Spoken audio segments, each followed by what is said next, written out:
5 August বাংলাদেশের ইতিহাসে এক বর্ণিল ও রক্তাক্ত অধ্যায়।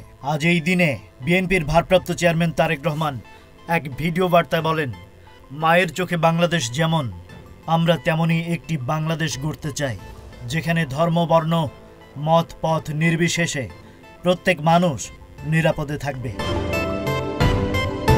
2024 সালের 5 আগস্ট ঘটে গণ অভ্যুত্থান। ফ্যাসিস্ট সরকারের পতন হয়, পালিয়ে যায় শাসকরা, স্বাধীনতা ফিরে পায় বাংলাদেশ। তারেক রহমান বলেন, এই দিনটি শুধু বাংলাদেশের নয়, বিশ্ব ইতিহাসেও নজিরবিহীন। 5 আগস্ট হয়ে উঠুক গণতন্ত্র ও মানবিকতার প্রতিজ্ঞার দিন। তিনি স্মরণ করেন শহীদ আবু সাইদ, ওয়াসিম, মুগ্ধ সহ 1,500-এর বেশি মানুষ যারা প্রাণ দিয়েছেন গণতন্ত্রের জন্য। আহত হয়েছেন প্রায় 30,000।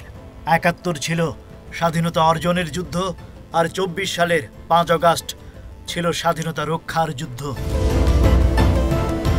তারেক রহমান আহ্বান জানান, জনগণের ভোটের মাধ্যমে জবাবদিহিমূলক সরকার গড়ে তুলেই শহীদদের ঋণ শোধ করতে হবে, আর এই লড়াইয়ে বিএনপি থাকবে জনগণের পাশে। একই সঙ্গে তিনি সতর্ক করেন, ফ্যাসিবাদ আর কখনো বাংলাদেশে ফিরে আসবে না। কেউ যেন চুপি সারে পুরনো অন্যায়কে বৈধতা না দেয়। Rajib Raihan, news flash 71।